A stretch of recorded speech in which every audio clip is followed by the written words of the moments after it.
अस्सलामुअलैकुम। पेशी खिदमत है खौफनाक कहानी जिनज़ादी। मेरा नाम आसिफ है।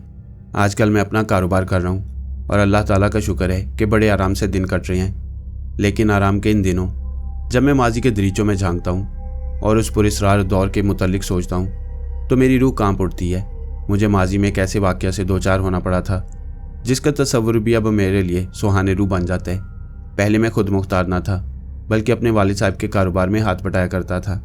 उनका एक छोटा सा कारखाना था और इस कारखाने में 4-5 आदमी काम करते थे।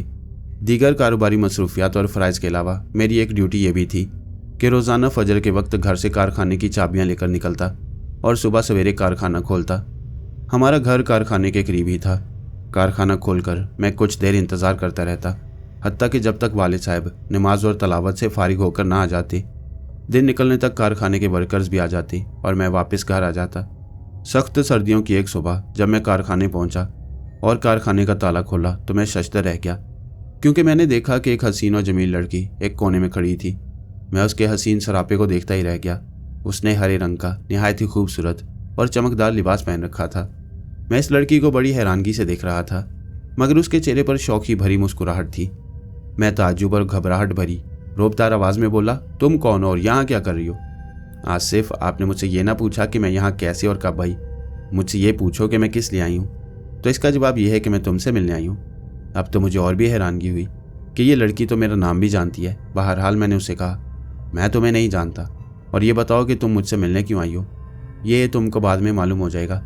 वो बदस्तूर मुस्कुराहट के फूल निछावर करते हुए बोली, मुझे बेवकूफ़ बनाने की कोशिश ना करो। तुम चोरी की नीयत से यहाँ आई हो और मैं तुमको पकड़कर अभी पुलिस के हवाले करता हूँ और शोर मचाकर अभी लोगों को इकट्ठा करता हूँ। मैं उसे पकड़ने के लिए आगे बढ़ना ही चाहता था कि वो खुद मेरी तरफ बढ़ती हुई कारखाने के दरवाजे तक आई जहाँ मैं खड़ा था। मेरे करीब आकर उसने मेरे हाथ में कोई चीज़ थमा दी और चलती हुई दरवाजे से बाहर निकल गई और जाते जाते कह गई, आसिफ खामोश रहना, मैं अब जा रही हूँ। तुम मेरा जिक्र किसी से ना करना, मैं फिर आऊँगी। ये सब कुछ अचानक एक लम्हा में हो गया। मैं फौरी तौर पर बाहर निकलकर उसके ताक़ुब में जाने लगा, मगर दूर दूर तक मुझे वह लड़की नजर न आई। मैं इस पुरस्कार लड़की के बारे में सोचता हुआ वापस कारखाने में आ गया। मुझे अचानक उसकी दी हुई चीज़ याद आई तो मैंने मुट्ठी खोलकर देखा तो वो 4 आने का सिक्का था। वो सिक्का बहुत ही चमकदार था। मैंने वो सिक्का अपनी जेब में रख लिया और कारखाने का सामान वगैरह ठीक करने लगा। थोड़ी देर बाद वालिद साहब और वर्कर्स भी आ गए और मैं वालिद साहब से इजाज़त लेकर वहाँ से चला आया। रास्ते में मैंने सोचा कि चलो हाजी साहब के होटल से चाय पीते हैं। वो होटल मेरे रास्ते में पड़ता था।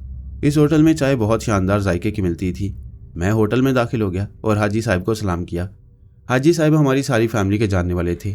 उन्होंने बड़ी खुश दिली से कहा, आसिफ मियाँ बैठ जाओ, आज हम आपको अच्छी और कड़क चाय पिलाती हैं। हाजी साहब ने मुझे चाय दी और मैंने छोटी छोटी चुस्कियाँ लेकर चाय पीनी शुरू कर दी। मैं चाय के ख़त्म होने पर उठा और हाजी साहब को पैसे दिए तो हाजी साहब ने पैसे लेने से इनकार कर दिया और मुस्कुरा कर बोले, आसिफ बेटे, आज की चाय हमारी तरफ से। मैंने भी मुस्कुराकर वो चमकता हुआ सिक्का जेब से निकाला और हाजी साहब के हाथ पर रख दिया और कहा, हाजी साहब आज आप ये सिक्का मेरी तरफ से कबूल करें। हाजी साहब ने सिक्के की चमक देखकर रख लिया और हंसकर कहा, चलो ये पैसे काफ़ी हैं। मैं घर आ गया।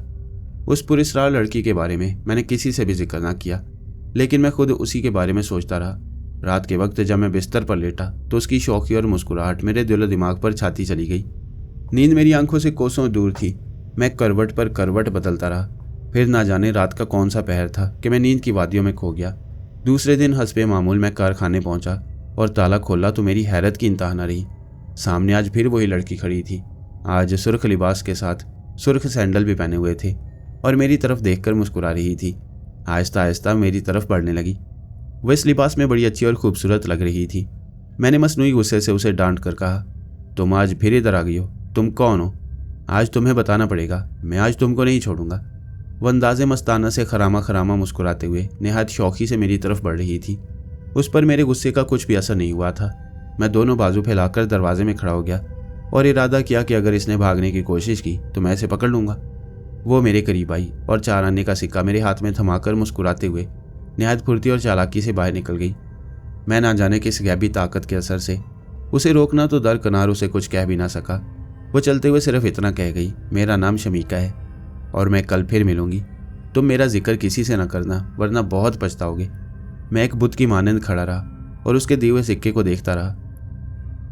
थोड़ी देर में वालिद साहब और वर्कर्स आ गए तो मैं वालिद साहब से इजाज़त लेकर कारखाने से निकला और हाजी के होटल पर गया और चाय पीकर घर आ गया। सारा दिन मैं शमीका के बारे में सोचता रहा। रात हुई तो मुझे सारी रात नींद न आई और मैं उसी के ख्यालों में खोया रहा। मैंने अपने दिल पर हाथ रखकर महसूस किया कि मैं उस शौक और चंचल शमीका की तरफ खिंचता जा रहा हूँ। एक तो मैंने उसके नाम पर गौर किया, अजीब नाम है। फिर यह ख्याल आया कि आजकल लोग तरह तरह के नाम रख रहे हैं और ये सोचकर मुतमईन हो गया। अगर शमीका मुझे आम हालात में मिलती और मुझे अपना दीवाना बनाती तो मेरे लिए इतनी हैरानी की बात ना होती, जबकि इस तरह पुरस्रार अंदाज से मुकफ्फल कारखाने में उसका मौजूद होना सिर्फ मेरे लिए ही नहीं सबके लिए ताज्जुब खेज था। मैं उसके बारे में सोच सोच कर पागल हो रहा था।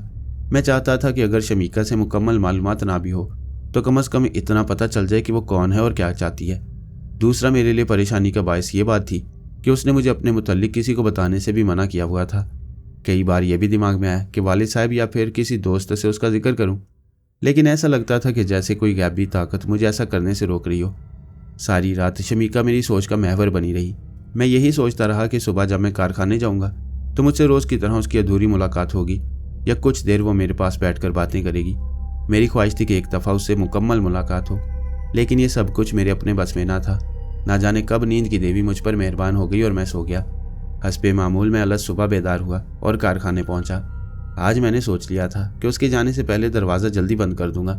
इस तरह वो बाहर नहीं जा सकेगी और मैं अपने दिल की बात उसे कह पाऊंगा और फिर उसे भी कहूंगा कि अपने बारे में कुछ तो मुझे बताए।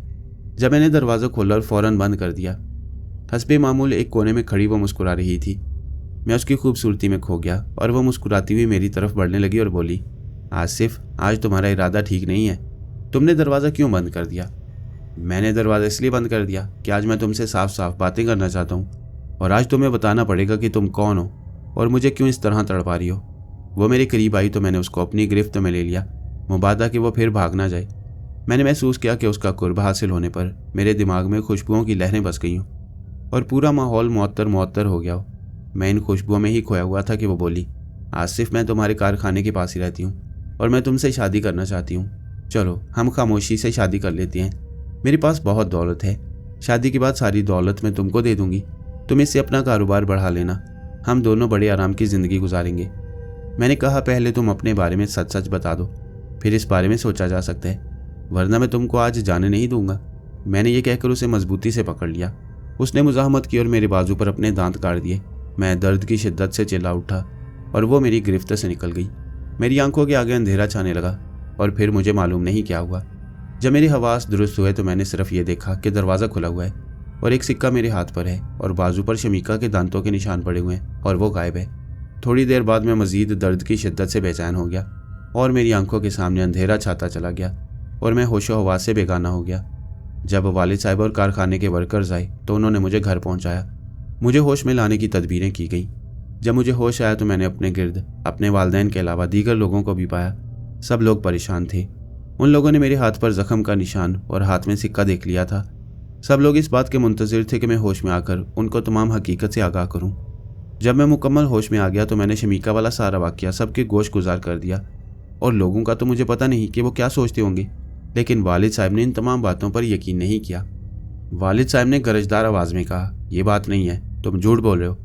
ज़रूर तुम्हारा किसी से झगड़ा हुआ है और मैं सच सुनना चाहता हूँ। मैंने वालिद साहब से कहा, यही सच है कि वो लड़की 3 रोज़ से मुतवातिर मुझे मिल रही है और रोज़ाना एक सिक्का देकर जाती है और पहले 2 रोज़ तो मैंने हाजी के होटल से चाय भी पी है। वालिद साहब तमाम मामले की तह तक पहुंचने के लिए मुझे लेकर हाजी के होटल पर चले गए। हाजी साहब ने मेरे चाय पीने की और चमकदार सिक्का देने की तस्दीक की, लेकिन एक हैरान कर देने वाली बात यह कही कि वो चमकदार सिक्का मैं अलग ही रखता था, लेकिन दूसरे दिन वो गायब हो गया। ये तमाम बातें सुनकर वालिद साहब मुझे वापस घर ले आए। उनकी समझ में नहीं आ रहा था कि ये क्या माजरा है। रात में हम लोग सो गए। सुबह सब उठे, नमाज और तलावत से फारिग होकर नाश्ते की मेज़ पर इकट्ठे हुए। मैंने वैसे ही हाथ ऊपर किया तो मेरे हाथ में 1 किलो बर्फ़ी, जो कि एक शॉपिंग बैग में बंदी थी, मेरे हाथ में आ गई। मैं खुद हैरान था कि ये कहाँ से आई और किसने दी। मैंने वो बर्फ़ी मेज़ पर रख दी। वालिद साहब ने कहा, तुम ज़रूर कोई शोबदाबाजी कर रहे हो, उठाकर ये बर्फ़ी बाहर फेंक दो, हम ऐसी चीज़ें नहीं खाते। मेरे मामू भी पास ही बैठे थे। वो बोले, ये ज़रूर जिन्नात का काम है, आपके बेटे पर किसी जिन का साया हो गया है, आप इसे किसी आमिल या किसी बुजुर्ग के पास ले जाएं। ये बात सुनकर वालिद साहब ज़रा नरम पड़ गए। नाश्ते से फारिग होने के बाद वालिद साहब कारखाने चले गए। और दीगर लोग घर के काम में लग गए और मैं आराम की घर से बिस्तर पर जाकर लेट गया और इस माजरे के रूनमा होने के बारे में सोचने लगा। मैं इन तमाम बातों को और शमीका के तस्वुर को दिल और दिमाग से निकाल फेंकना चाहता था। जब हाथ पर शमीका के दांतों के निशानात देखता तो उसके ख्यालों में गुम हो जाता। इसी कश्मकश में मुझे ना जाने कब नींद आ गई। फिर अचानक दर्द की शिद्दत से मेरी आंख खुल गई। हाथ पर काटने के जख्म का दर्द नाकाबिले बर्दाश्त होता जा रहा था। जब दर्द हद से बढ़ा तो मैंने चीखना चिल्लाना शुरू कर दिया। मेरी आवाज़ सुनकर अम्मी आ गई। मेरी हालत देखकर वालिद साहब को भी कारखाने से बुला लिया गया। एकाएकी मेरी हालत हैजानी कैफियत में बदल गई। मेरे मामू ने फ़ौरन कहा, इसको जल्दी से साईं बाबा के पास ले चलो, वो जिन्नों और भूतों से निपटना अच्छी तरह जानते हैं। वालिद साहब ने टैक्सी मंगवाई और मुझे पिछली सीट पर बिठा दिया। एक तरफ वालिद साहब बैठ गए और दूसरी तरफ मामू बैठ गए। अभी टैक्सी गली से निकली ही थी कि अचानक रुक गई। वालिद साहब ने ड्राइवर से पूछा, गाड़ी क्यों रोक दी? ड्राइवर ने जवाब दिया, मुझे खुद पता नहीं, गाड़ी खुद ब खुद रुक गई है। मैंने जब बाहर देखा तो शमीका गाड़ी के पास खड़ी थी और उसका एक पाँव गाड़ी के पहिए के ऊपर था और वो मेरी तरफ देखकर मुस्कुरा रही थी। मैं भी उसकी तरफ देखकर मुस्कुराने लगा और वालिद साहब से कहा कि वो देखें, शमीका खड़ी है। वालिद साहब ने मुझे डांट दिया, खामोश मजनू की औलाद, तुमको हर तरफ शमीका ही शमीका नजर आती है। बहरहाल मैं शमीका को देख देख कर मुस्कुराने लगा। फिर वो मेरी खिड़की के पास आई और बोली, इन लोगों से कहो कि साईं बाबा के पास ना जाएं। मैंने उससे कहा कि तुम क्यों इस तरह परेशान कर रही हो? वो बोली, आसिफ मैं तुम्हारे लिए परेशान हूँ। ये कहते ही वो वहाँ से गायब हो गई। वालिद साहब मुझे लेकर साईं बाबा के पास पहुँचे तो साईं बाबा मुझे देखते ही बोले, इसके साथ तो एक जिन्नी है। वालिद साहब ने तमाम माजरा साईं बाबा के गोश गुजार कर दिया तो साईं बाबा ने कहा, अल्लाह बेहतर करेगा। फिर साईं बाबा ने मुझे अपने सामने बैठने का हुक्म दिया। मैं बैठ गया। साईं बाबा ने मेरे इर्द गिर्द एक दायरा सा खींचा और आंखें बंद करके कुछ पढ़ना शुरू कर दिया। मैंने अचानक चिल्लाना शुरू कर दिया, मुझे छोड़ दो, मुझे छोड़ दो, वरना मैं हर चीज़ तहस नहस और तबाह कर दूंगी। बाबा जी जो तस्बीह अपने हाथ में घुमा रहे थे वो मेरे मुंह पर मारी तो मुझे ऐसा लगा जैसे मेरे पूरे वजूद में आग लग गई हो और मैं बहुत गुस्से में आ गया। मैंने आगे बढ़कर बाबा जी को थप्पड़ मारना चाहा तो बाबा जी ने दोबारा तस्बीह मेरे मुंह पर ज़ोर से मारी तो जैसे मुझे सुकून आ गया और मैं बिल्कुल खामोशी से बैठ गया। फिर बाबा जी ने पूछा, तुम क्या चाहती हो? मेरे मुंह से निकला, मैं आसिफ से शादी करना चाहती हूँ। बाबा ने कहा, ये आदमजादा है और तुम जिन्नी, ये हो नहीं सकता। लेकिन मेरे मुंह से निकला, नहीं, मैं ये करके दिखाऊंगी, चाहे कुछ भी हो जाए। अचानक बाबा जी गुस्से से बोले, खामोश बदतमीज़। ये कहकर बाबा जी ने मुझ पर फूंक मारी तो मैं चिल्ला उठा, मुझे मुआफ़ कर दो, मैं आइंदा नहीं आऊँगी, मुझे जाने दो। बाबा जी ने कहा, वादा करो तुम आइंदा आसिफ को परेशान नहीं करोगी। तो मेरे मुंह से निकला, मैं वादा करती हूँ अब कभी भी आसिफ को परेशान नहीं करूँगी। फिर बाबा जी ने कुछ पढ़कर मुझ पर फूंका तो मुझे सुकून आ गया। जब मेरी हालत कुछ बेहतर हुई तो मैं अपने इर्द गिर्द का माहौल देखकर हैरान हो गया और मैंने घर वालों से इस बारे में पूछा तो उन्होंने मुझे तमाम हालात बताए। फिर बाबा जी मेरे वालिद से मुखातिब हुए और कहा, अब अपने बेटे को ले जाओ, ये ठीक हो गया है। मेरे घर वाले मुझे घर वापस ले आए। मुझे वालिद साहब ने सुबह के वक्त कारखाना खोलने से भी मुस्तस्ना करार दे दिया और कहा, तुम सिर्फ घर पर आराम करो। घर वालों ने मेरे ठीक होने पर मिलाद कराया और खुसूसी दुआ भी कराई जिसमें साईं बाबा भी शरीक थे। अब सब कुछ पहले जैसा था। तकरीबन 2 माह बाद मुझे अचानक बुखार हो गया जो कि बढ़ता ही गया और आखिर मुझे हस्पताल जाना ही पड़ा। वहाँ पर मेरी हालत देखकर डॉक्टर ने मुझे हस्पताल में दाखिल कर लिया। मैं न जाने बुखार की शिद्दत में हज़यानी तौर पर क्या क्या बुड़बुड़ाने लगा था। फिर मैंने देखा कि शमीका मेरे बेड के साथ खड़ी है और कुछ परेशान सी है। शमीका ने बाबा जी से किया हुआ वादा तोड़ दिया था। मैंने बेहोशी की हालत में शमीका की रट लगा रखी थी। शमीका ने जब मेरे मुंह से अपना नाम सुना तो उसके चेहरे पर रौनक आ गई और बेख्तियार आगे बढ़कर मेरा हाथ थाम लिया और कहा, आसिफ वाकई तुम मुझसे प्यार करते हो, मेरे लिए तुम्हारे दिल में कसक रहती है। मैंने कहा, शमीका तुम इतने दिन कहाँ थी? ना जाने ये जुमला मेरे मुंह से कैसे निकल गया। ये अल्फाज सुनकर शमीका के चेहरे पर रौनक आ गई और कहने लगी, आसिफ तुम कितने अच्छे हो, आसिफ मुझसे शादी कर लो, फ़ायदे में रहोगे। मैंने कहा, एक आदमजाद और जिन्नी की शादी किस तरह हो सकती है? उसने कहा, इस बात को छोड़ो, तुम सिर्फ शादी के लिए हाँ कर दो। मेरी बातों की आवाज़ से साथ वाले मरीज उठ गए और मुझे अकेले ही बातें करते देखकर डॉक्टर को बुला ले। तब तक शमीका चली गई थी। डॉक्टर ने यह सब कुछ बुखार की शिद्दत करार दी और इंजेक्शन लगाकर चला गया। शमीका अब रोज़ाना अस्पताल में मेरे पास आती और मुझसे बातें करती। मेरे साथ वाले मरीज़ मुझे पागल समझने लगे थे। जब उन्होंने ये तमाम हालात मेरे वालिद साहब के सामने रखे तो वालिद साहब परेशान हो गए। समझ गए कि शमीका वापस आ गई है। वो मुझे दोबारा साईं बाबा के पास ले गए। साईं बाबा ने मुझे पहले की तरह बिठाया और मेरे इर्द गिर्द एक हिसार खींचा और आंखें बंद करके कुछ पढ़ना शुरू कर दिया। अचानक मेरी हालत गैर होने लगी और गले से गुर्राहट की आवाज़ें निकलना शुरू हो गईं और मैं यही कहता जा रहा था कि मैं आसिफ को नहीं छोड़ सकती। बाबा साहब ने कहा, तुमने अहद शिकनी की है और इसकी तुम्हें ज़रूर सज़ा मिलेगी। शमीका ने कहा, मैंने वादा ज़रूर किया था लेकिन दिल के हाथों मजबूर हूँ। मैं आसिफ से बेपनाह मोहब्बत करती हूँ, मैं इससे शादी करूँगी। बाबा जी ने कहा, मुझे तुम्हारे इश्क का इलाज करना पड़ेगा। आज आखिरी बार तुमसे कह रहा हूँ कि आसिफ से दूर चली जाओ। शमीका ने कहा, मैंने एक दफ़ा कह दिया कि यह नहीं हो सकता। मैं आसिफ के बगैर जीने का तसव्वुर भी नहीं कर सकती। मैं आसिफ से दूर नहीं जा सकती। इसके लिए मैं दुनिया की हर ताकत से टकराने को तैयार हूँ। बाबा जी ने कहा, अच्छा तो फिर तैयार हो जा अल्लाह के कलाम से टकराने के लिए। वह जोश और गज़ब से तिलमिलाए जा रहे थे। फिर उन्होंने तस्बीह मेरे मुंह पर मार दी। मैं यकदम परेशान हो गया। बेचैनी और घबराहट से मैं पागल हुआ जा रहा था और ना जाने क्या कुछ शमीका की आवाज़ में मेरे मुंह से निकल रहा था। फिर साईं बाबा ने अपने एक चेले को हुक्म दिया कि आग वाली हांडी ले आओ। चेला एक मिट्टी की हांडी ले आया जिसमें आग के अंगारे भरे हुए थे। साईं बाबा ने वो हांडी मेरे सामने रख दी और खुद पढ़ाई में मसरूफ़ हो गए। वह जब भी इस हांडी पर ज़ोर से फूंक मारते तो मुझे अपना जिस्म जलता हुआ महसूस होता और मैं ज़ोर ज़ोर से चीखने और चिल्लाने लगता। मैंने साईं बाबा को बड़े वास्ते दिए कि मुझे माफ़ कर दो, लेकिन मेरी एक ना सुनी गई। फिर साईं बाबा ने मेरा सर पकड़कर हांडी के करीब कर दिया। मैंने लाख कोशिश की कि मेरा सर साईं बाबा के हाथ से निकल जाए, लेकिन ना जाने कौन सी ताकत थी जिसके सामने मैं बेबस था। अब मुझे यूँ महसूस होता था कि जैसे मेरे जिस्म में आग लग गई हो। फिर अचानक एक ज़ोरदार धमाका हुआ और मैं बेहोश हो गया। जब मुझे होश आया तो उस वक्त साईं बाबा मेरे मुंह पर पानी के छींटे मार रहे थे। मुझे होश में आता देखकर साईं बाबा ने कहा, उठो बेटे, ये पानी पी लो। मैंने पानी का कटोरा लेकर अपने मुंह से लगा लिया और एक ही सांस में कटोरा खाली कर दिया क्योंकि मुझे प्यास बहुत सख्त लगी हुई थी। पानी पीने के बाद मुझे सुकून महसूस हुआ। फिर साईं बाबा ने मेरे वालिद साहब को बताया, मैंने शमीका को ख़त्म कर दिया है और अब ये इंशाल्लाह ठीक है। मेरे वालिद साहब ने साईं बाबा का शुक्रिया अदा किया और मुझे लेकर घर आ गए। मुझे ठीक ठाक देखकर घर में खुशी की लहर दौड़ गई। छोटे बड़े सब खुश थे। उन्होंने जब शमीका के ख़त्म होने की खबर सुनी तो उनकी खुशी की इंतहा न रही। शायद ये खुशी आर्जी थी जो कि हमें मालूम ना था। घर वालों ने दूसरे दिन एक तकरीब का एहतमाम किया जो कि मेरी सेहत के सिलसिले में थी। घर वालों ने इस खुशी के मौका पर तमाम रिश्तेदारों और मोहल्ले वालों को भी मदऊ किया। सब लोग बड़ी खुशी से इस तकरीब में शरीक थे। शाम ढलते ही सब लोग अपने अपने घरों को चले गए और हमारे घर में चंद करीबी रिश्तेदार रह गए। घर के सारे अफराद बातों में मसरूफ़ रहे। फिर सोने के लिए अपने अपने बिस्तरों पर चले गए और ख्वाबे खरगोश के मज़े लेने लगे। एक मैं था कि जिसकी आंखों से नींद कोसों दूर थी। मैंने हज़ार कोशिश की कि मुझे नींद आ जाए, लेकिन मुझे नींद न आई। मुझे शमीका की बातें रह रह कर याद आ रही थी। मेरे कमरे का दरवाज़ा अचानक टूटकर कमरे में गिर पड़ा। ऐसा मालूम होता था जैसे किसी ने ज़ोर से लात मारकर तोड़ दिया हो। और फिर मेरे कमरे में किसी औरत के बयान करने की आवाज़ें आनी शुरू हो गईं।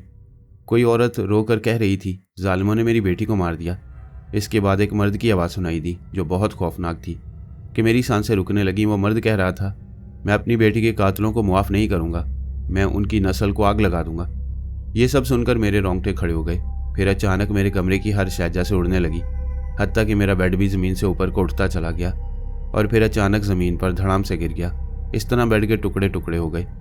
अचानक किसी नादीदा कुव्वत ने मुझे दोनों हाथों पर ऊपर उठाकर ज़मीन पर पटक दिया। मैं ज़ोर ज़ोर से चिल्लाने लगा। मेरी चीखों पुकार सुनकर तमाम घर वाले मेरे कमरे में आ गए। उन्होंने जब कमरे की हालत देखी तो खौफजदा हो गए। फिर किसी कुव्वत ने मेरी गर्दन को पकड़कर मुझे ज़मीन से उठा लिया और दीवार के साथ लगाकर मेरा गला दबाना शुरू कर दिया। मुझे मेरी सांस रुकती हुई महसूस हुई और मैं तड़पने लगा। अचानक मेरे वालिद साहब को कुछ याद आया और वह दौड़े हुए गए और एक पानी की बोतल उठा लाए जो कि वो बाबा जी से लाए थे। वालिद साहब ने अपने हाथ में पानी लेकर मेरे चेहरे पर छिड़का। इसके बाद कमरे में भी पानी का छिड़काव किया तो उस गैबी ताकत ने मुझे छोड़ दिया और एक आवाज़ कमरे में गूंजी, हम तुम लोगों को छोड़ेंगे नहीं। तुम लोगों ने हमारी बेटी को मार दिया है, हम बदला ज़रूर लेंगे। इस वक्त तो हम जा रहे हैं लेकिन फिर आएंगे। मेरे घर वाले परेशान थे कि ये क्या हो गया है। खुदा खुदा करके सुबह नमूदार हुई तो घर वाले मुझे लेकर दोबारा साईं बाबा के पास पहुँचे और तमाम हालात बाबा जी को बताए। बाबा जी ने आंखें बंद करके कुछ पढ़ना शुरू किया। फिर बाबा जी की आवाज़ रुक गई और बाबा जी ने आंखें खोलकर हमें बताया, शमीका के माँ बाप बदला लेने के लिए आए हैं। बाबा जी काफ़ी परेशान दिखाई दे रहे थे। मेरे घर वालों ने बाबा जी से परेशानी का सबब पूछा तो बाबा जी बोले, ये लोग मुझसे ज़्यादा ताकतवर हैं, मैं कोशिश करूँगा कि ये मेरे काबू में आ जाएं, नहीं तो आपको कोई और बंदोबस्त करना पड़ेगा। फिर बाबा जी ने मुझे बिठाकर एक हिसार खींचा और कुछ पढ़ना शुरू कर दिया। फिर एक ज़ोर की आंधी चली। ऐसे लगता था कि जैसे सब कुछ हवा में उड़ जाएगा। हर तरफ चीखों पुकार सुनाई दे रही थी। इस शोर की वजह से कान फटे जा रहे थे। अचानक एक कहकहा गूंजा और हर चीज जैसे यकदम रुक गई। अचानक किसी नादीदा ताकत ने बाबा जी को उठाकर जमीन पर पटक दिया। बाबा जी के मुंह से निकला, या अल्लाह खैर। फिर एक आवाज सुनाई दी जो साईं बाबा के लिए वार्निंग थी, साईं तुम हमारे रास्ते से हट जाओ, नहीं तो तुम भी मारे जाओगे। बाबा जी को उठाकर एक चारपाई पर डाल दिया गया। थोड़ी देर बाद बाबा जी हम लोगों से मुखातिब हुए। मैंने आप लोगों को बता दिया था कि ये मुझसे ज़्यादा ताकतवर हैं और ये आपने देख लिया, ये काम मेरे बस का नहीं। जब बाबा जी हिम्मत हार गए तो मेरे वालिद साहब परेशान हो गए और बाबा जी के पैर पकड़ लिए और रोते हुए कहा, बाबा जी हम पर रहम करें, हमें कोई और रास्ता बताएं। बाबा जी ने कहा, एक बुजुर्ग साथ वाले जंगल में रहते हैं, वो बहुत पहुंचे हुए बुजुर्ग हैं, वही आपका मसला हल कर सकते हैं और आपको इस मुसीबत से छुटकारा दिला सकती हैं। मेरे घर वाले मुझे उठाकर गाड़ी तक ले आए और दरवाज़ा खोलकर मुझे पिछली सीट पर बिठा दिया गया। अब हमारी गाड़ी बहुत तेज़ी के साथ जंगल वाले रास्ते पर दौड़ रही थी। घर वाले दिल ही दिल में दुआ कर रहे थे कि एक दफ़ा खैर खैरियत से हम जंगल वाले बाबा के पास पहुंच जाएं। थोड़ी देर बाद हमारी गाड़ी जंगल में दाखिल हो गई। हमने चंद फरलांग का सफ़र ही तय किया होगा कि अचानक गाड़ी बंद हो गई। हम समझे कि शायद पेट्रोल ख़त्म हो गया है, लेकिन चेक करने पर पता चला कि अभी तो आधा टैंक भरा हुआ है। वालिद साहब और मामू गाड़ी से बाहर निकल आए और बोनट उठा के कोई और ख़राबी तलाश करना शुरू कर दी। फिर एक आवाज़ आई, तुम लोग हमसे नहीं बच सकते, कहाँ तक भागोगे, तुम्हारा अंजाम मौत है जो कि हमारे हाथों है। अचानक तेज़ और झक्कड़दार हवाएं चलने लगीं तो हम लोग खौफ से लरजने लगे।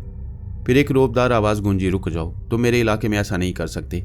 इस आवाज़ का सुनना था कि हर चीज़ अपनी जगह पर थम गई। हमने देखा कि एक नौरानी चेहरे वाले बुजुर्ग हाथ में तस्बीह लिए सब्ज लिबास में मलबूस हमारे सामने खड़े थे। वो हमें अपने साथ लेकर एक झोंपड़ी में पहुंचे जो गालिबन इन बुजुर्ग की रिहाजगाह थी। हम लोगों को एक दरी पर बिठा दिया गया और मेरे वालिद साहब से कहा गया कि ये माजरा क्या है, मुझे तफसील से बताओ। वालिद ने तमाम हालात जो हमारे साथ पेश आ चुके थे वो सब बयान कर दिए। वो बुजुर्ग आंखें बंद किए तमाम बातें बड़े गौर से सुनते रहे। ऐसा लगता था कि जैसे वो तज्जिया कर रहे थे कि ये लोग सच कह रहे हैं या झूठ। जब वालिद साहब की बात खत्म हुई तो बुजुर्ग बोले, मैं समझ गया, शमीका को जान से मारने की तुम लोगों से गलती हुई है। साईं बाबा को यह पता नहीं था कि कई और भी तरीके थे उसे सजा देने के और उसे पीछा छुड़ाने के। ये जिन्नात भी तो अल्लाह की मखलूक हैं। वो बुजुर्ग फिर बोले, तुम लोग हमारे पास आए हो, अल्लाह बेहतर करेगा और इंसाफ होगा। फिर आवाज़ दी, तुम दोनों भी सामने आओ और अपनी बात बयान करो। आवाज़ के सुनते ही एक को खौफनाक शक्ल वाला जिन और एक को खौफनाक शक्ल की बुढ़िया सामने आ गई, जिनकी बड़ी बड़ी आंखें आग उगल रही थी। वो बुजुर्ग के सामने हाथ बांधे खड़े हो गए। बुजुर्ग ने पूछा, तुम लोग क्या कहते हो? फिर शमीका की माँ धाड़े मार मार कर रोने लगी और कहने लगी कि मेरी बेटी ने इनके बेटे से प्यार ही तो किया था, उससे शादी करना चाहती थी, इनका कोई नुकसान तो नहीं किया था, इन जालिमों ने उसकी जान ले ली, इसलिए हम लोग इनसे बदला लेंगे। ये कहकर वो खामोश हो गई। बुजुर्ग ने उनकी बात बड़े गौर से सुनी। फिर बोले, आसिफ एक आदमजाद है और तुम्हारी बेटी एक जिनजादी, इनका मिलन कैसे हो सकता था? बहरहाल इन लोगों से लाइल्मी में ये गलती हुई है, बेहतर ये है कि तुम लोग इनको मुआफ़ कर दो, इसी में बेहतरी है और यही मेरी ख्वाहिश भी है। तुम्हारी बेटी इस लड़के से प्यार करती थी और इसके प्यार में अपनी जान दे दी और तुम लोग इसकी जान लेना चाहते हो। कल अपनी बेटी को अल्लाह के यहाँ क्या जवाब दोगे? अल्लाह के नज़दीक वो बहादुर है जो दरगुजर करे। अल्लाह मुआफ़ करने वालों को पसंद करता है। शमीका के वालिद और वालदा ने बुजुर्ग के सामने हाथ जोड़ दिया और कहा, हमें मुआफ़ कर दें, हम भी लाइल्मी में बहुत बड़ी गलती करने वाले थे, हम आइंदा इनको कोई तकलीफ़ नहीं देंगे और अब हमें इजाज़त दें। बुजुर्ग ने कहा, ठीक है, तुम लोग जा सकते हो। फिर अचानक शमीका की माँ मेरी तरफ बढ़ी और मेरे माथे को चूम लिया और रोते हुए वहाँ से गायब हो गई और उसके पीछे शमीका के बाप ने सबसे मुआफ़ी मांगी और इजाज़त लेकर वो भी गायब हो गया। इस वाक़े को एक तवील अरसा गुजर गया। मैं और मेरे घर वाले ठीक ठाक हैं, मेरी शादी हो चुकी है, मेरे 2 बच्चे हैं। कभी कभी शमीका की याद आती है तो मैं ख्यालों में खो जाता हूँ और सोचता हूँ यह हकीकत है कि वाकई चाहत पर इख्तियार नहीं रहता और यही वजह थी कि शमीका ने अपनी जान की बाजी लगा दी और मोहब्बत पर हरफ नहीं आने दिया। जिन्नात का बसेरा। ये वाक़या जो मैं तहरीर कर रहा हूँ हरफ बहरफ सच्चा है, बस नाम और जगह फर्जी लिख रहा हूँ। मेरा बहुत ही क्लोज़ फ्रेंड है इकराम, उसकी फूफो के साथ जो वाक़यात पेश आए वो उन्हीं की ज़ुबानी मुलाहिज़ा कीजिए। हमें इस घर में आए हुए बमुश्किल 1 हफ्ता हुआ था कि दोपहर के वक्त मुझे यूँ महसूस हुआ जैसे ज़लज़ला आया हो।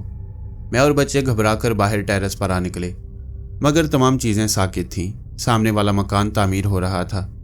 मेरे माल के मकान की बीवी गर्म धूप का मज़ा ले रही थी और उसकी माजूर बेटी झूला झूल रही थी। सब कुछ नॉर्मल था, मगर कुछ देर पहले के वो झटके हमारे वहमो गुमान में भी नहीं थे। बहरहाल बात आई गई हो गई। यहाँ मैं अपना तारुफ कराती चलूँ। मेरा नाम साइका मुश्ताक है। मेरे शौहर आर्मी ऑफिसर हैं। जेहलम के इलाके तहरीना में हमने ये मकान किराए पर लिया था। 2 कनाल पर तामीर ये घर निहायत खूबसूरत था। इर्द गिर्द सब्जा ही सब्जा था। सामने बुलंदो बाला खुश्क पथरीले पहाड़, जिनमें सर्दियों में पड़ी बर्फ चांदी की तरह चमकती थी। पहाड़ की सबसे बुलंद चोटी पर एक मज़ार था। ये मज़ार किसका है किसी को नहीं मालूम। वहाँ रात के वक्त रोशनी नजर आती। रोशनी भी एक मुअम्मा थी कि आखिर रात को इतनी बुलंदी पर कौन दिया रोशन करता है। मैं अक्सर औकात टेरेस पर आ जाती। इस वाक़े के चंद रोज़ बाद मैं टेरेस पर थी कि मेरी सास और बच्चे घबराई हुई हालत में कलमा पढ़ते हुए आए। कहने लगे ज़लज़ले का झटका महसूस हुआ है। मैं हंस पड़ी। अरे नहीं, आपको वहम हुआ है, देखें मेरी तो कुर्सी तक नहीं हिली। मगर वो सब बज़ेद थे कि अंदर कमरे में खिड़कियाँ और दरवाजे हिलते रहे हैं। इसके बाद तो ये मामूल बन गया। हमें महसूस होता ज़लज़ला आ रहा है, लेकिन ऐसी कोई बात ना होती। मेरी छठी इस खतरे का अलार्म बजा रही थी। उन्हीं दिनों मेरी बड़ी बेटी के मैट्रिक के इम्तिहानात शुरू हो गए। एक दिन कहने लगी, अम्मी रात को नीचे हमारे माल के मकान के घर बहुत शोर होता है। यूँ लगता है जैसे कोई शादी वाला घर हो। धमा चौकड़ी और हंसने की आवाज़ें आती हैं। मैंने कहा, बेवकूफ़, वो लोग तो रात 8 बजे तक सो जाते हैं। कुल 3 अफराद हैं, उदास और परेशान हाल, और शायद ईद के ईद हंसने वाले। वो क्या हल्ला गुला करेंगे। लेकिन वो अपनी बात पर डटी रही कि अम्मी आज रात आप मेरे साथ सोएंगी। मैंने कहा चलो ठीक है। मैं बचपन से सोमो सलात की पाबंद थी और अल्हम्दुलिल्लाह मेरे शौहर और बच्चे भी पाबंदी से नमाज अदा करते और कुरान पाक की तिलावत करते थे। उस रात भी दोनों ने इकट्ठे नमाज पढ़ी। मैं तिलावत करने लगी और बड़ी बेटी अपनी कोर्स की किताबें लेकर दूसरे पलंग पर बैठ गई। मेरे शौहर रात गए तक लौटते थे, कभी कभार तो उधर ही रुक जाते। खैर मैं तिलावत करने के बाद लेटी ही थी कि बाहर से सरगोशियों की आवाज़ आई और फिर ये आवाज़ बढ़ती चली गई। हुमा किताबें बंद करके मेरी शक्ल देखने लगी। मैं पलंग से उतरी और आयतल कुर्सी का विर्द करते हुए बाहर निकल आई। हुमा भी मेरे पीछे आ गई। बाहर वाज़े तौर पर आवाज़ें आ रही थी। निचली मंजिल में जैसे बहुत से लोग किसी तकरीब में इकट्ठे हुए हों। मुझे उस वक्त यकीन हो गया कि यहाँ ज़रूर किसी मावराई मखलूक का डेरा है। उस रात हमने जाग के रात गुजारी। अगले दिन मैंने कुरान पाक पढ़कर पानी दम करके चारों कोनों में छींटे मारे। घर में अजीब किस्म की बू फैलने लगी। रात को मैंने अपने शौहर को तमाम बातें बताईं, मगर वही होता है ऐसे मौक़ों पर मर्द हजरात वहम का नाम देकर टाल जाती हैं। एक बात मैंने वाज़े नोट की, वो नादीदा हस्ती जो भी हैं उन्होंने हमें नुकसान नहीं पहुंचाया, ना तंग किया, और यही बात मेरे लिए इत्मीनान बख्श थी। एक रात मेरा देवर कमरे से भागा हुआ आया। उसका पूरा चेहरा पसीने से भीगा हुआ था। उसने बताया कि वो अपने कमरे में सो रहा था कि उसके सीने पर बोझ पड़ना शुरू हो गया। फिर उसे ऐसा महसूस हुआ जैसे उसके बिस्तर पर कोई बड़ी सी शय रेंग रही हो। उसने एक झटके से बिस्तर झाड़ा और उठ खड़ा हुआ। 0 बल्ब की नीम तारीक रोशनी में उसने जो कुछ देखा वो उसका हार्ट फेल करने के लिए काफ़ी था। पलंग के नीचे एक अजीबोगरीब किस्म का बच्चा या शायद बौना खड़ा था, जिसके बाल किसी कांटे की तरह नोकदार और खड़े हुए थे। उसके मुंह की साख्त अजीबोगरीब थी। उसकी नाक नाम की कोई चीज़ नहीं थी, और सबसे नुमाया उसकी आंखें थीं जो अंगारे की तरह दहक रही थी। वह बमुश्किल हामता कामता दरवाज़ा खोलने में कामयाब हुआ।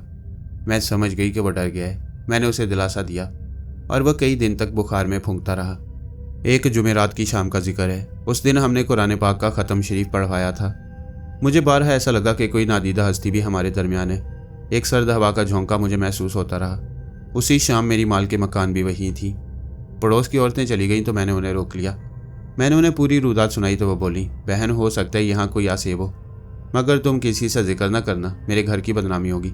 मैं तुम्हारे भाई साहब से बात करके इस मसले का हल निकालती हूँ। उसी रात फिर वही धमा चौकड़ी की आवाज़ें आईं, और उस रात मेरे शौहर ने भी इत्तफाक किया कि वाकई कुछ है यहाँ। दूसरी सुबह शौहर के ऑफिस जाने के बाद मैं कमरे में आई तो मेरी टेबल पर काफ़ी सारे नोट रखे थे। मैंने समझा कि मेरे शौहर भूल गए होंगे। मैंने उठा लिए। रात को वापसी पर पूछा तो उन्होंने इसे कतई इनकार किया। अब घर में वाज़े तौर पर अजीबोगरीब वाक़यात होने लगे। मैं अगर 1 लीटर दूध लेती तो वो ख़त्म होने का नाम न लेता। मैं हांडी थोड़ी भी बनाती तो दुगनी हो जाती। गर्ज हर चीज़ में इजाफा होने लगा। उस रात मैं नमाज और वज़ाइफ से फारिग होकर कमरे में आई तो शौहर सो चुके थे। दुआ वगैरह पढ़कर सोना ही चाहती थी कि अचानक सामने वाली दीवार फटी और उसमें से एक बारिश बुजुर्ग नजर आए। उनका चेहरा पूरा तो नज़र नहीं आ रहा था, मगर बर्फ़ जैसी सफ़ेद दाढ़ी साफ नजर आ रही थी। एक दिलनशी मुस्कुराहट के साथ बोले, बेटी घबराती क्यों? हम भी अल्लाह की पैदा करदा मखलूक हैं। तुम्हारा अंदाज रहन सहन का तरीका हमें बहुत पसंद आया। इससे पहले हमने यहाँ किसी को नहीं रहने दिया, मगर तुम्हारी और तुम्हारे कुंबे की अल्लाह से मोहब्बत और दीन से रगबत ने हमारी आंखें खोल दी। अगर हमारी तरफ से कोई तकलीफ़ पहुंची हो तो हमें माफ़ कर देना, मगर एक बात याद रखना, जब तक यहाँ रहो इस बात का जिक्र किसी से मत करना कि हम यहाँ हैं या तुमसे हम कलाम हुए। इसके बाद दीवार में उनका चेहरा गुम हो गया। अगले दिन माल के मकान अपने साथ एक मौलवी साहब को लाए। उन्होंने पानी दम करके दिया और कहा सबको पिला देना, और तावीज़ सबको दिए कि अपने बेड के सरहाने रख दिया करें।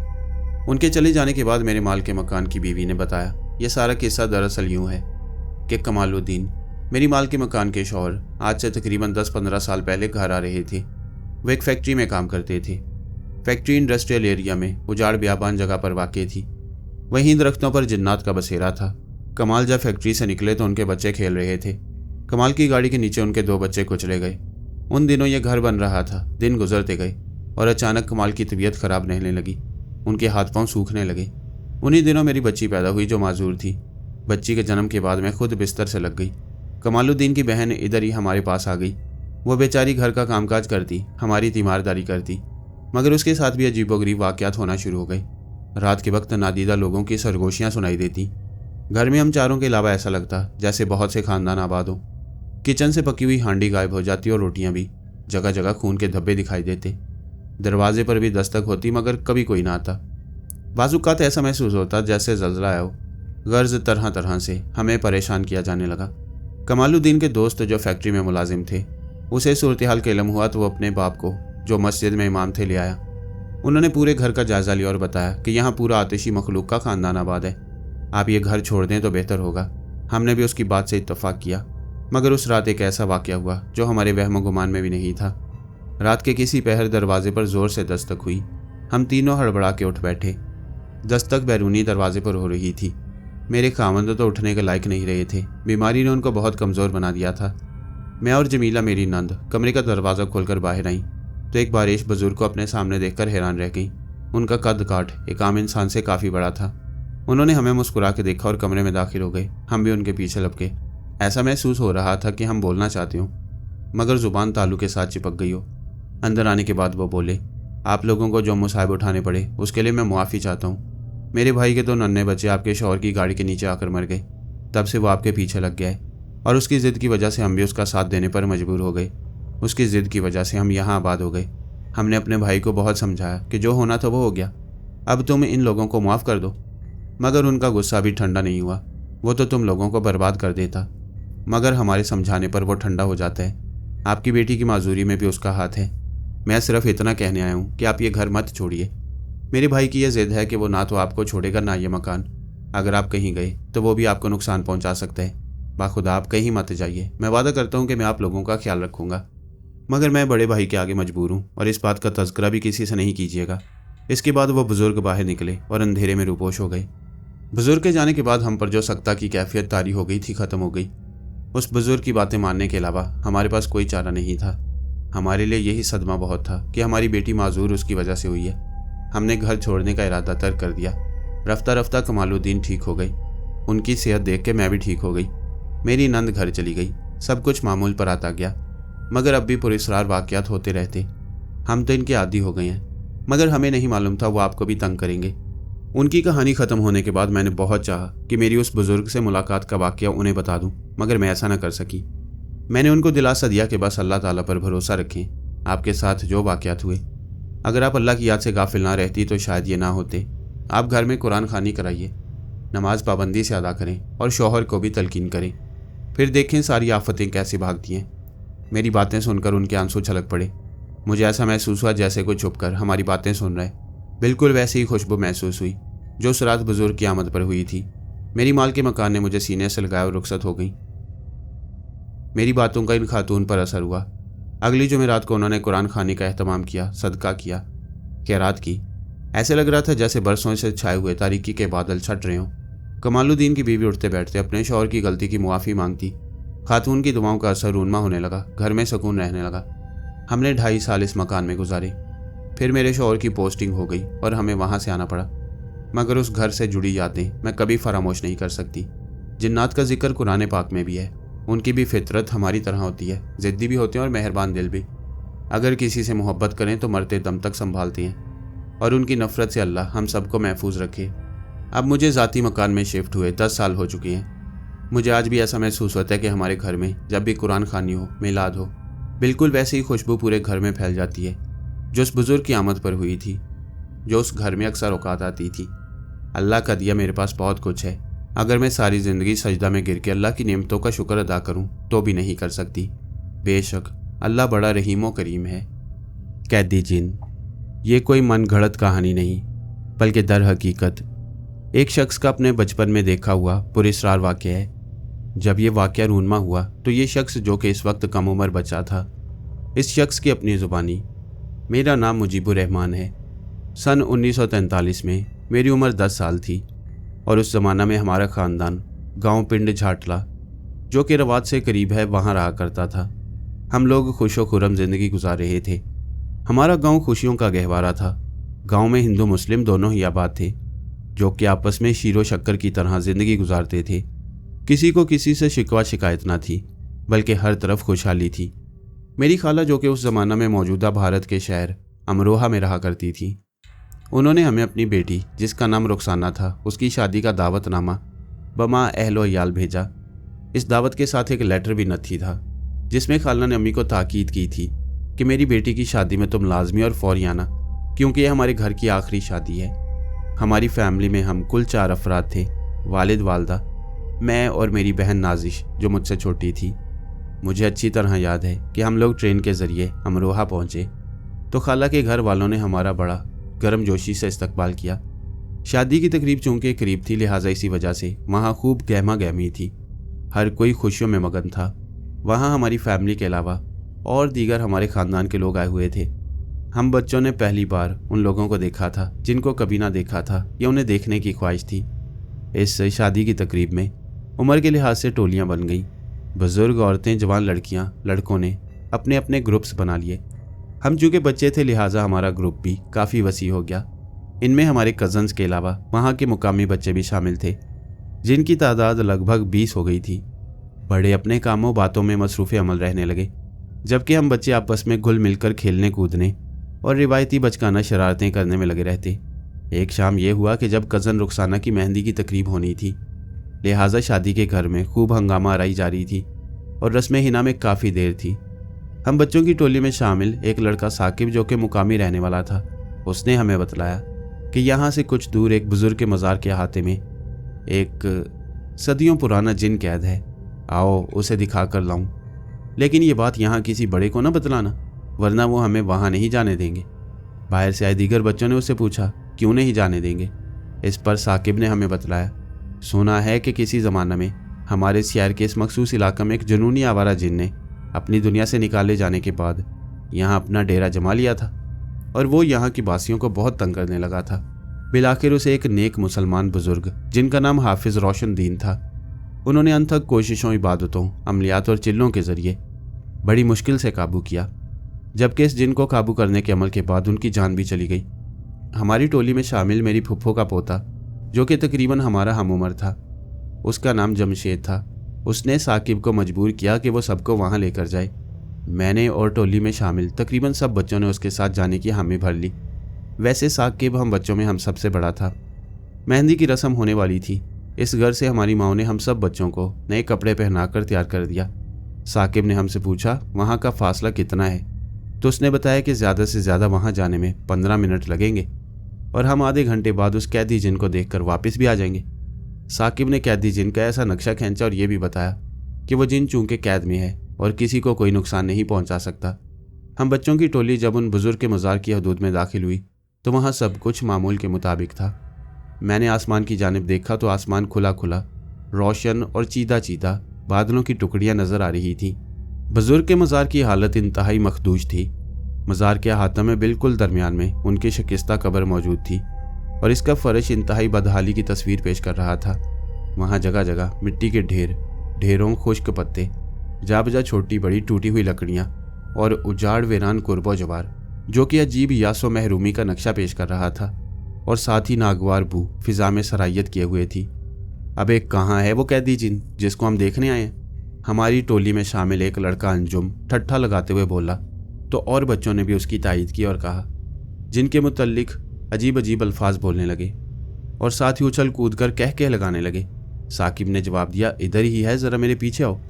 हम सारे उसकी पैरवी करने लगे। थोड़ी दूर चलने के बाद हमें वो पुरस्रार और वीरान जगह ले गया, जहाँ एक इंतहाई कदीम दीवार के साथ एक कुआं मौजूद था। इस कुएं में एक मजबूत आहनी जंजीर लटकी हुई थी, जो कि कुएं में गहराई तक नजर आ रही थी। हम सब बच्चों ने बगौर इसे तजस्सुस के आलम में देखा। कुएं की मुंडीर पक्की थी। बाहर की जंजीर एक 2 इंच मोटी कील के ज़ेरे असर मिट्टी में काफ़ी नीचे तक दबी लग रही थी। हसीब नामी लड़के ने, जो कि साकिब का हम उम्र था, साकिब से पूछा, ये मोटी लोहे की जंजीर इस तरह कुएं के अंदर तक क्यों लटकी हुई है? यह सुनकर साकिब फौरन बोला, अरे बेवकूफ़, यही तो उस कैदी जिन की जड़ है जिसे मैं तुम्हें दिखाने लाया हूँ। हसीब ने उसे गुस्से से कहा, तूने हमें बेवकूफ़ बनाया। यह तो आम सी जंजीर है, जो कि आम हालत में कुएं के पानी में गिराई हुई है। भला इस जंजीर में कोई जिन कैसे कैद हो सकता है? नहीं, मैं सच बोल रहा हूँ। वो जिन जिसे इस जंजीर के जरिए बुजुर्ग ने सदियों पहले बड़ी मुश्किल से कैद किया था। साकिब बोला, लेकिन ये तो एक आम जंजीर है, भला ये कैसे हो सकता है? हसीब बोला, मगर बड़े इसके बारे में बतलाते हैं कि इस जंजीर के अंदर उन्होंने ना जाने कौन सा अमल करके जिन को काबू किया था। सुना है कि उस जिद्दी जुनूनी जिन और उन बुजुर्ग के दरमियान बहुत ज़बरदस्त रूहानी जंग हुई थी कि वो बुजुर्ग बिल आखिर अपना काम करके बजाते खुद इंतकाल कर गए। साकिब ने कहा। हसीब तंजिया लहजे में बोला, ये कहानी मुझे खुद साख्ता झूठी लगती है। साकिब ने जवाबन कहा कि अब ये झूठी है या सच्ची, लेकिन बहरहाल मुझे जो मालूम था वो मैंने तुम लोगों को बता दिया। और साकिब ने मज़ीद ये भी बतलाया कि हमारे बुजुर्ग हमें मना करते हैं कि तुम कभी भी यहाँ ना जाना। ये तमाम बातें सुनकर मैंने साकिब से कहा, मेरा दिल घबरा रहा है, हमें वापस चलना चाहिए। 2-3 और साथी बच्चों ने भी मेरी तायद की। हसीब, जो कि लड़ाका जुनूनी सा था, उसने आगे बढ़कर कुएं में लटकी हुई जंजीर को ज़ोर ज़ोर से हिलाया और बोला, मैं देखता हूँ कि जिन किधर है। हसीब की बातें सुनकर और दीगर बच्चे उस जंजीर को बगौर देखने लगे और फिर कुएं में झांकने लगे।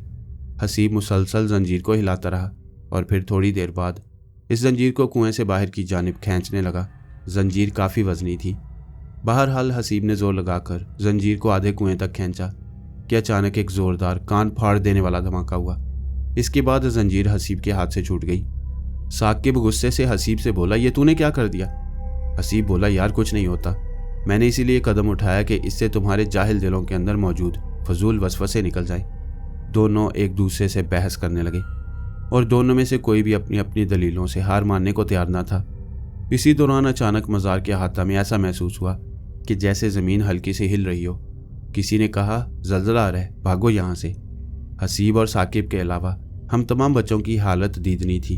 हम पर घबराहट तारी हो चुकी थी, जिस्म ने पसीना उगलना शुरू कर दिया था। आंखों से वहशत टपक रही थी। दिमाग सनसनाहट से दो चार हो चुका था और दिल की रफ्तार कई गुना बढ़ चुकी थी। हम जब मज़ार की हदूद से निकले तो बाहर खिलाफ़े तवक्को खुशगवार माहौल में खौफनाकियत शामिल हो चुकी थी और फिर देखते ही देखते नीले आसमान की रंगत सुर्ख आलूद हो गई और फौरी तौर पर गर्द आलूद मिट्टी वाला तूफ़ान शुरू हो गया। और तूफ़ान भी ऐसा कि जिसे देखकर ऐसा लगता था कि जैसे आसमान अपना गुस्सा दिखा रहा हो। साकिब, नासिर और दीगर बच्चों ने ज़ोर ज़ोर से चिल्लाना शुरू कर दिया, भागो भागो। बहरहाल गिरते पड़ते मिट्टी से हटे हुए बदहाल जब हम शादी के घर पहुँचे तो सबसे पहले हमारे बड़ों ने हमारी खूब पिटाई की। हमें दोबारा नहला धुलाकर तैयार किया गया। खाला का घर भी इस नागहानी तूफ़ान की वजह से ख़राब हो चुका था। मेहमानों के लिए लगाई गई कनातें उड़ गई थी। जर्दे की पक्की देग भी अपनी जगह से हिलकर नीचे आ गिरी और सारा जर्दा खाक आलूद हो गया था। खालू ने जब ये सुना कि बच्चों की टोली मज़ार के अहाता में गई थी और हसीब ने कुएं में लटकी हुई जंजीर ऊपर खींची थी तो वो मज़ीद आग बगूला हो गए। उन्होंने हमें खूब मारा पीटा और डांटा। दूसरे दिन दोपहर को बारात आनी थी। हमें खूब अच्छी तरह नहला धुलाकर ये ताकीद कर दी गई कि हम घर पर मौजूद रहें, कहीं दूर ना जाएं और ख़ास तौर पर यह कहा गया कि साकिब और हसीब के नज़दीक ना रहें, क्योंकि ये दोनों तमाम बच्चों में ज़्यादा उम्र के थे और कुछ ज़्यादा शरारती भी। ये दोनों अपने पीछे बच्चों को लगाकर शरारतें करवाते थे। बारात आने में अभी चंद घंटे बाकी थे कि इतने में खबर आई कि साकिब अपने घर की छत से गिरकर बेहोश हो गया है। उसकी हालत ख़राब है और लाख कोशिश के बावजूद भी उसे होश नहीं आ रहा। घर वाले हलकान होकर रो रहे हैं। खालू और दीगर मेहमान उसे देखने उसके घर चले गए। खाला के घर वाले और दीगर मेहमान पहले तूफ़ान और फिर साकिब के गिरने की वजह से नफसियाती तौर पर बड़े परेशान थे। ऐन निकाह के वक्त न जाने किस बात पर खालू की दुल्हा के बाप से लड़ाई हो गई और यह लड़ाई यहाँ तक बढ़ी कि बारात बगैर रुखसती के वापस चली गई। खाला का इस सदमा से हार्ट फेल हो गया। सारे घर में सफ़े मातम बिछ गई। खाला को दफनाने के बाद जब शाम हुई तो पुरसा करने वाले एक शख्स ने बड़े वसूख से कहा, हसीब ने बरसों पुराने कैदी जिन को आज़ाद करके इस गांव पर बहुत जुल्म किया है। अब अल्लाह ताला ही हम पर रहम करे। ये सख्तियाँ और बुराइयाँ सब कुछ उस जिन को आज़ाद करने का रद्द-ए-अमल है। हम सब शादी की तकरीब में खुश आए थे, लेकिन हमें क्या पता था कि शादी का घर मातम कदा बन जाएगा। हसीब ने बहुत बुरा किया। जंजीर को ऊपर खींचते ही कैदी जिन आज़ाद हो गया और उसने तबाही मचानी शुरू कर दी। अब कोई बंदा खुदा ही हम गांव वालों को उस खबीस जिन से निजात दिला सकते हैं। बहरहाल आज से हमें हर घर में अजान देनी होगी ताकि इस अमल से जिन दूर रहे, क्योंकि अजान के अमल से अल्लाह ताला बड़े बड़े तूफान को टाल देता है। बाद में हमें पता चला कि उस जिन ने हसीब की ज़िंदगी बना दी थी, इसलिए कि हसीब ने उस जिन को जंजीर ऊपर खींचकर आज़ाद किया था। हसीब बड़ा होकर बहुत बड़ा नामी ग्रामी कारोबारी इंसान बना और दूसरी तरफ साकिब सारी ज़िंदगी बेसुकूनी का शिकार रहा, जबकि खाला की बेटी की ज़िंदगी भर शादी न हो सकी।